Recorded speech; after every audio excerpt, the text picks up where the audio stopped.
ನೋಡಿ, ಒಂದು ಕಡೆ ಸಹೋದರಿ ಸೌಜನ್ಯ ನ್ಯಾಯಕ್ಕಾಗಿ ಹೋರಾಟಗಳಾಗ್ತಾ ಇದೆ. ಫೈನಲಿ ಪ್ರತಿಷ್ಠೆಗಳು ಸೈಡ್ಗೆ ಹೋಗಬೇಕು, ಆ ಹೆಣ್ಣುಮಗಳಿಗೆ ನ್ಯಾಯ ಬರಬೇಕು. ಇದು ನಮ್ಮ ಸ್ಟ್ಯಾಂಡ್. ಒಂದು ಕಡೆ ಜಸ್ಟಿಸ್ ಫಾರ್ ಸೌಜನ್ಯ ಕೂಗಿನ ಬೆನ್ನಲ್ಲೇ ಇದೀಗ ತುಂಗಭದ್ರಾ ತಟದಲ್ಲಿ ಮತ್ತೊಂದು ಘೋರಾತಿ ಘೋರ ಘಟನೆ ನಡೆದಿದೆ. ಬದುಕಿ ಬಾಳಬೇಕಿದ್ದ ಯುವತಿ ರಾಕ್ಷಸರ ಅಟ್ಟಹಾಸಕ್ಕೆ ತುಂಗಭದ್ರಾ ನದಿಯಲ್ಲಿ ಶವವಾಗಿ ಪತ್ತೆಯಾಗಿದ್ದಾಳೆ. ಇದೀಗ ಎಲ್ಲೆಡೆ ಜಸ್ಟಿಸ್ ಫಾರ್ ಸ್ವಾತಿ ಕೂಗು ಕೂಡ ಕೇಳಿ ಬರ್ತಾ ಇದೆ. ಏನಾಯ್ತು ಅಂತದ್ದು ಬನ್ನಿ ನೋಡೋಣ ಈ ಸ್ಟೋರಿ.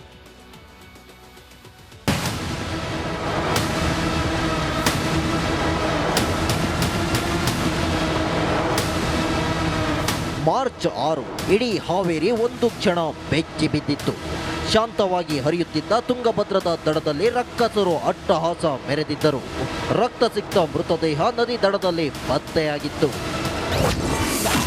ಕೊರಳಿಗೆ ಟವೆಲ್ ಬಿಗಿದು ಯುವತಿ ಹತ್ಯೆ. ಹಾವೇರಿಯಲ್ಲಿ ಜಸ್ಟಿಸ್ ಫಾರ್ ಸ್ವಾತಿ ಕೂಗು. ತುಂಗಭದ್ರಾ ನದಿ ದಡದಲ್ಲಿ ಅಪರಿಚಿತ ಯುವತಿ ಶವ ಪತ್ತೆಯಾಗಿತ್ತು. ಮೊದಲಿಗೆ ಯುಡಿಆರ್ ದಾಖಲಿಸಿಕೊಂಡು ತನಿಖೆ ಆರಂಭಿಸಿದ ಹಲಗೇರಿ ಠಾಣೆ ಪೊಲೀಸರು ಶವದ ಮರಣೋತ್ತರ ಪರೀಕ್ಷೆ ಮಾಡಿ ಅಂತ್ಯ ಸಂಸ್ಕಾರ ಕೂಡ ಮಾಡಿಸಿದ್ದರು. ಮರಣೋತ್ತರ ಪರೀಕ್ಷೆ ಬಳಿಕ ತನಿಖೆಗೆ ಇಳಿದ ಪೊಲೀಸರಿಗೆ ಮಾಸೂರು ಗ್ರಾಮದ ಸ್ವಾತಿಯನ್ನ ಯಾರೋ ಕೊಲೆ ಮಾಡಿ ನದಿಗೆ ಬಿಸಾಡಿದ ಬಗ್ಗೆ ಗೊತ್ತಾಗಿದೆ. ರಾಕ್ಷಸರ ಬೇಟೆಗೆ ಇಳಿದ ಪೊಲೀಸರು ನಯಾಜ್, ವಿನಯ್ ಹಾಗೂ ದುರ್ಗಾಚಾರಿಯೇ ಸ್ವಾತಿ ಹತ್ಯೆಗೈದಿರೋದಾಗಿ ಗೊತ್ತಾಗಿದೆ. ಬಳಿಕ ವಿಚಾರಣೆ ನಡೆಸಿದಾಗ ಪೊಲೀಸರು ಕೊಲೆಯ ರಹಸ್ಯ ಕೇಳಿ ಬೆಚ್ಚಿ ಬಿದ್ದಿದ್ದಾರೆ.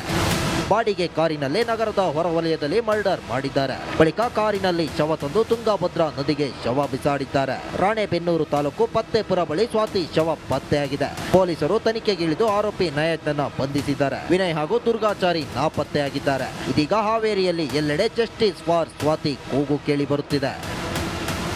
Maruti BM, Republic Kannada, Haveri.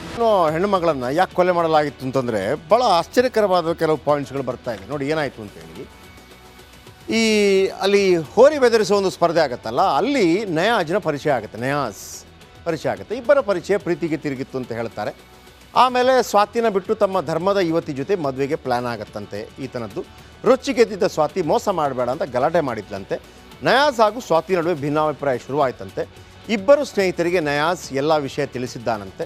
ಸ್ವಾತಿ ಕತೆ ಮುಗಿಸಬೇಕು ಅಂತ ಮೂವರು ಮಾತಾಡಿಕೊಂಡಿದ್ದಾರಂತೆ. ಮಾರ್ಚ್ 3ರಂದು ಮೂವರು ಸೇರಿ ಸ್ವಾತಿಯ ಹತ್ಯೆಯನ್ನು ಮಾಡಿದ್ದಾರೆ. ನೋಡಿ, ಒಂದು ಕಡೆ ಸಹೋದರಿ ಸೌಜನ್ಯ ನ್ಯಾಯಕ್ಕಾಗಿ ಹೋರಾಟಗಳಾಗ್ತಾ ಇದೆ. ಫೈನಲಿ ಪ್ರತಿಷ್ಠೆಗಳು ಸೈಡ್ಗೆ ಹೋಗಬೇಕು, ಆ ಹೆಣ್ಣುಮಗಳಿಗೆ ನ್ಯಾಯ ಬರಬೇಕು. ಇದು ನಮ್ಮ ಸ್ಟ್ಯಾಂಡ್. ಒಂದು ಕಡೆ ಜಸ್ಟಿಸ್ ಫಾರ್ ಸೌಜನ್ಯ ಕೂಗಿನ ಬೆನ್ನಲ್ಲೇ ಇದೀಗ ತುಂಗಭದ್ರಾ ತಟದಲ್ಲಿ ಮತ್ತೊಂದು ಘೋರಾತಿ ಘೋರ ಘಟನೆ ನಡೆದಿದೆ.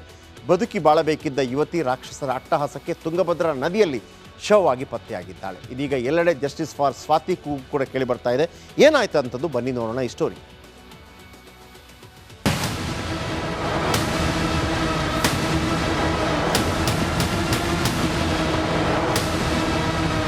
ಮಾರ್ಚ್ 6 ಇಡೀ ಹಾವೇರಿ ಒಂದು ಕ್ಷಣ ಬೆಚ್ಚಿ ಬಿದ್ದಿತ್ತು. ಶಾಂತವಾಗಿ ಹರಿಯುತ್ತಿದ್ದ ತುಂಗಭದ್ರದ ದಡದಲ್ಲಿ ರಕ್ಕಸರು ಅಟ್ಟಹಾಸ ಮೆರೆದಿದ್ದರು. ರಕ್ತಸಿಕ್ತ ಮೃತದೇಹ ನದಿ ದಡದಲ್ಲಿ ಪತ್ತೆಯಾಗಿತ್ತು. ಕೊರಳಿಗೆ ಟವೆಲ್ ಬಿಗಿದು ಯುವತಿ ಹತ್ಯೆ. ಹಾವೇರಿಯಲ್ಲಿ ಜಸ್ಟಿಸ್ ಫಾರ್ ಸ್ವಾತಿ ಕೂಗು. ತುಂಗಭದ್ರಾ ನದಿ ದಡದಲ್ಲಿ ಅಪರಿಚಿತ ಯುವತಿ ಶವ ಪತ್ತೆಯಾಗಿತ್ತು. ಮೊದಲಿಗೆ ಯುಡಿಆರ್ ದಾಖಲಿಸಿಕೊಂಡು ತನಿಖೆ ಆರಂಭಿಸಿದ ಹಲಗೇರಿ ಠಾಣೆ ಪೊಲೀಸರು ಶವದ ಮರಣೋತ್ತರ ಪರೀಕ್ಷೆ ಮಾಡಿ ಅಂತ್ಯ ಸಂಸ್ಕಾರ ಕೂಡ ಮಾಡಿಸಿದ್ದರು. ಮರಣೋತ್ತರ ಪರೀಕ್ಷೆ ಬಳಿಕ ತನಿಖೆಗೆ ಇಳಿದ ಪೊಲೀಸರಿಗೆ ಮಾಸೂರು ಗ್ರಾಮದ ಸ್ವಾತಿಯನ್ನ ಯಾರೋ ಕೊಲೆ ಮಾಡಿ ನದಿಗೆ ಬಿಸಾಡಿದ ಬಗ್ಗೆ ಗೊತ್ತಾಗಿದೆ. ರಾಕ್ಷಸರ ಬೇಟೆಗೆ ಇಳಿದ ಪೊಲೀಸರು ನಯಾಜ್, ವಿನಯ್ ಹಾಗೂ ದುರ್ಗಾಚಾರಿಯೇ ಸ್ವಾತಿ ಹತ್ಯೆಗೈದಿರೋದಾಗಿ ಗೊತ್ತಾಗಿದೆ. ಬಳಿಕ ವಿಚಾರಣೆ ನಡೆಸಿದಾಗ ಪೊಲೀಸರು ಕೊಲೆಯ ರಹಸ್ಯ ಕೇಳಿ ಬೆಚ್ಚಿ ಬಿದ್ದಿದ್ದಾರೆ. ಬಾಡಿಗೆ ಕಾರಿನಲ್ಲೇ ನಗರದ ಹೊರವಲಯದಲ್ಲಿ ಮರ್ಡರ್ ಮಾಡಿದ್ದಾರೆ. ಬಳಿಕ ಕಾರಿನಲ್ಲಿ ಶವ ತಂದು ತುಂಗಭದ್ರಾ ನದಿಗೆ ಶವ ಬಿಸಾಡಿದ್ದಾರೆ. ರಾಣೆಬೆನ್ನೂರು ತಾಲೂಕು ಪತ್ತೇಪುರ ಬಳಿ ಸ್ವಾತಿ ಶವ ಪತ್ತೆಯಾಗಿದೆ. ಪೊಲೀಸರು ತನಿಖೆಗೆ ಇಳಿದು ಆರೋಪಿ ನಯಜ್ಞನ ಬಂಧಿಸಿದ್ದಾರೆ. ವಿನಯ್ ಹಾಗೂ ದುರ್ಗಾಚಾರಿ ನಾಪತ್ತೆಯಾಗಿದ್ದಾರೆ. ಇದೀಗ ಹಾವೇರಿಯಲ್ಲಿ ಎಲ್ಲೆಡೆ ಜಸ್ಟಿಸ್ ಫಾರ್ ಸ್ವಾತಿ ಕೂಗು ಕೇಳಿ ಬರುತ್ತಿದೆ. Maruti BM, Republic Kannada, Haveri. ಹೆಣ್ಣುಮಗಳನ್ನ ಯಾಕೆ ಕೊಲೆ ಮಾಡಲಾಗಿತ್ತು ಅಂತಂದರೆ ಭಾಳ ಆಶ್ಚರ್ಯಕರವಾದ ಕೆಲವು ಪಾಯಿಂಟ್ಸ್ಗಳು ಬರ್ತಾ ಇದೆ. ನೋಡಿ ಏನಾಯಿತು ಅಂತೇಳಿ, ಅಲ್ಲಿ ಹೋರಿ ಬೆದರಿಸೋ ಒಂದು ಸ್ಪರ್ಧೆ ಆಗುತ್ತಲ್ಲ, ಅಲ್ಲಿ ನಯಾಜ್ನ ಪರಿಚಯ ಆಗುತ್ತೆ. ನಯಾಜ್ ಪರಿಚಯ ಆಗುತ್ತೆ. ಇಬ್ಬರ ಪರಿಚಯ ಪ್ರೀತಿಗೆ ತಿರುಗಿತ್ತು ಅಂತ ಹೇಳ್ತಾರೆ. ಆಮೇಲೆ ಸ್ವಾತಿನ ಬಿಟ್ಟು ತಮ್ಮ ಧರ್ಮದ ಯುವತಿ ಜೊತೆ ಮದುವೆಗೆ ಪ್ಲ್ಯಾನ್ ಆಗುತ್ತಂತೆ ಈತನದ್ದು. ರೊಚ್ಚಿಗೆದ್ದಿದ್ದ ಸ್ವಾತಿ ಮೋಸ ಮಾಡಬೇಡ ಅಂತ ಗಲಾಟೆ ಮಾಡಿದ್ಲಂತೆ. ನಯಾಜ್ ಹಾಗೂ ಸ್ವಾತಿ ನಡುವೆ ಭಿನ್ನಾಭಿಪ್ರಾಯ ಶುರುವಾಯಿತಂತೆ. ಇಬ್ಬರು ಸ್ನೇಹಿತರಿಗೆ ನಯಾಜ್ ಎಲ್ಲ ವಿಷಯ ತಿಳಿಸಿದ್ದಾನಂತೆ. ಸ್ವಾತಿ ಕತೆ ಮುಗಿಸಬೇಕು ಅಂತ ಮೂವರು ಮಾತಾಡಿಕೊಂಡಿದ್ದಾರಂತೆ. ಮಾರ್ಚ್ 3ರಂದು ಮೂವರು ಸೇರಿ ಸ್ವಾತಿಯ ಹತ್ಯೆಯನ್ನು ಮಾಡಿದ್ದಾರೆ. ನೋಡಿ, ಇಲ್ಲಿಗೆ ಬಂದು ನಿಂತು ನೋಡಿ, ಒಂದು ಕಡೆ ಸಹೋದರಿ ಸೌಜನ್ಯ ನ್ಯಾಯಕ್ಕಾಗಿ ಹೋರಾಟಗಳಾಗ್ತಾ ಇದೆ. ಫೈನಲಿ ಪ್ರತಿಷ್ಠೆಗಳು ಸೈಡ್ಗೆ ಹೋಗಬೇಕು, ಆ ಹೆಣ್ಣುಮಗಳಿಗೆ ನ್ಯಾಯ ದೊರಕಬೇಕು. ಇದು ನಮ್ಮ ಸ್ಟ್ಯಾಂಡ್. ಒಂದು ಕಡೆ ಜಸ್ಟಿಸ್ ಫಾರ್ ಸೌಜನ್ಯ ಕೂಗಿನ ಬೆನ್ನಲ್ಲೇ ಇದೀಗ ತುಂಗಭದ್ರಾ ತಟದಲ್ಲಿ ಮತ್ತೊಂದು ಘೋರಾತಿ ಘೋರ ಘಟನೆ ನಡೆದಿದೆ. ಬದುಕಿ ಬಾಳಬೇಕಿದ್ದ ಯುವತಿ ರಾಕ್ಷಸರ ಅಟ್ಟಹಾಸಕ್ಕೆ ತುಂಗಭದ್ರಾ ನದಿಯಲ್ಲಿ ಶವವಾಗಿ ಪತ್ತೆಯಾಗಿದ್ದಾಳೆ. ಇದೀಗ ಎಲ್ಲೆಡೆ ಜಸ್ಟಿಸ್ ಫಾರ್ ಸ್ವಾತಿ ಕೂಗು ಕೂಡ ಕೇಳಿ ಬರ್ತಾ ಇದೆ. ಏನಾಯ್ತು ಅಂತದ್ದು ಬನ್ನಿ ನೋಡೋಣ ಈ ಸ್ಟೋರಿ.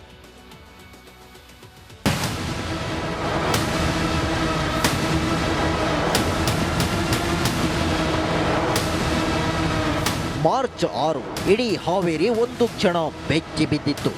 ಶಾಂತವಾಗಿ ಹರಿಯುತ್ತಿದ್ದ ತುಂಗಭದ್ರದ ದಡದಲ್ಲಿ ರಕ್ಕಸರು ಅಟ್ಟಹಾಸ ಮೆರೆದಿದ್ದರು. ರಕ್ತ ಸಿಕ್ತ ಮೃತದೇಹ ನದಿ ದಡದಲ್ಲಿ ಪತ್ತೆಯಾಗಿತ್ತು. ಕೊರಳಿಗೆ ಟವೆಲ್ ಬಿಗಿದು ಯುವತಿ ಹತ್ಯೆ. ಹಾವೇರಿಯಲ್ಲಿ ಜಸ್ಟಿಸ್ ಫಾರ್ ಸ್ವಾತಿ ಕೂಗು. ತುಂಗಭದ್ರಾ ನದಿ ದಡದಲ್ಲಿ ಅಪರಿಚಿತ ಯುವತಿ ಶವ ಪತ್ತೆಯಾಗಿತ್ತು. ಮೊದಲಿಗೆ ಯುಡಿಆರ್ ದಾಖಲಿಸಿಕೊಂಡು ತನಿಖೆ ಆರಂಭಿಸಿದ ಹಲಗೇರಿ ಠಾಣೆ ಪೊಲೀಸರು ಶವದ ಮರಣೋತ್ತರ ಪರೀಕ್ಷೆ ಮಾಡಿ ಅಂತ್ಯ ಸಂಸ್ಕಾರ ಕೂಡ ಮಾಡಿಸಿದ್ದರು. ಮರಣೋತ್ತರ ಪರೀಕ್ಷೆ ಬಳಿಕ ತನಿಖೆಗೆ ಇಳಿದ ಪೊಲೀಸರಿಗೆ ಮಾಸೂರು ಗ್ರಾಮದ ಸ್ವಾತಿಯನ್ನ ಯಾರೋ ಕೊಲೆ ಮಾಡಿ ನದಿಗೆ ಬಿಸಾಡಿದ ಬಗ್ಗೆ ಗೊತ್ತಾಗಿದೆ.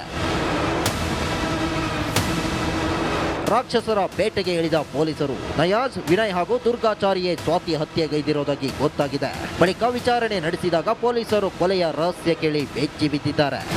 ಬಾಡಿಗೆ ಕಾರಿನಲ್ಲೇ ನಗರದ ಹೊರವಲಯದಲ್ಲಿ ಮರ್ಡರ್ ಮಾಡಿದ್ದಾರೆ. ಬಳಿಕ ಕಾರಿನಲ್ಲಿ ಶವ ತಂದು ತುಂಗಭದ್ರಾ ನದಿಗೆ ಶವ ಬಿಸಾಡಿದ್ದಾರೆ. ರಾಣೆಬೆನ್ನೂರು ತಾಲೂಕು ಪತ್ತೇಪುರ ಬಳಿ ಸ್ವಾತಿ ಶವ ಪತ್ತೆಯಾಗಿದೆ. ಪೊಲೀಸರು ತನಿಖೆಗಿಳಿದು ಆರೋಪಿ ನಯಾಜ್ನನ್ನ ಬಂಧಿಸಿದ್ದಾರೆ. ವಿನಯ್ ಹಾಗೂ ದುರ್ಗಾಚಾರಿ ನಾಪತ್ತೆಯಾಗಿದ್ದಾರೆ. ಇದೀಗ ಹಾವೇರಿಯಲ್ಲಿ ಎಲ್ಲೆಡೆ ಜಸ್ಟಿಸ್ ಫಾರ್ ಸ್ವಾತಿ ಕೂಗು ಕೇಳಿ ಬರುತ್ತಿದೆ. Maruti BM, Republic Kannada, Haveri. ಹೆಣ್ಣುಮಗಳನ್ನು ಯಾಕೆ ಕೊಲೆ ಮಾಡಲಾಗಿತ್ತು ಅಂತಂದರೆ ಭಾಳ ಆಶ್ಚರ್ಯಕರವಾದ ಕೆಲವು ಪಾಯಿಂಟ್ಸ್ಗಳು ಬರ್ತಾ ಇದೆ. ನೋಡಿ ಏನಾಯಿತು ಅಂತೇಳಿ, ಈ ಅಲ್ಲಿ ಹೋರಿ ಬೆದರಿಸೋ ಒಂದು ಸ್ಪರ್ಧೆ ಆಗುತ್ತಲ್ಲ, ಅಲ್ಲಿ ನಯಾಜ್ನ ಪರಿಚಯ ಆಗುತ್ತೆ. ನಯಾಜ್ ಪರಿಚಯ ಆಗುತ್ತೆ. ಇಬ್ಬರ ಪರಿಚಯ ಪ್ರೀತಿಗೆ ತಿರುಗಿತ್ತು ಅಂತ ಹೇಳ್ತಾರೆ. ಆಮೇಲೆ ಸ್ವಾತಿನ ಬಿಟ್ಟು ತಮ್ಮ ಧರ್ಮದ ಯುವತಿ ಜೊತೆ ಮದುವೆಗೆ ಪ್ಲ್ಯಾನ್ ಆಗುತ್ತಂತೆ ಈತನದ್ದು.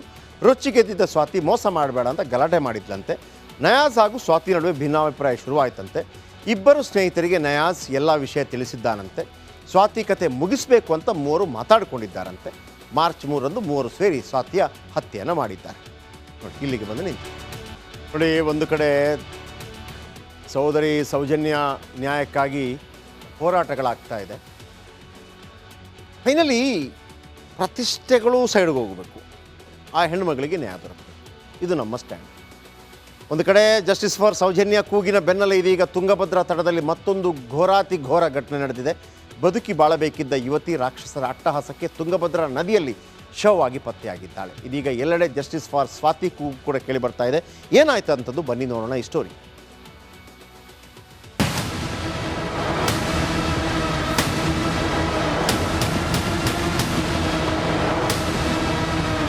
ಮಾರ್ಚ್ 6 ಇಡೀ ಹಾವೇರಿ ಒಂದು ಕ್ಷಣ ಬೆಚ್ಚಿ ಬಿದ್ದಿತ್ತು.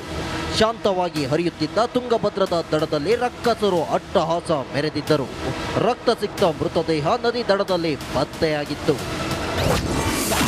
ಕೊರಳಿಗೆ ಟವೆಲ್ ಬಿಗಿದು ಯುವತಿ ಹತ್ಯೆ.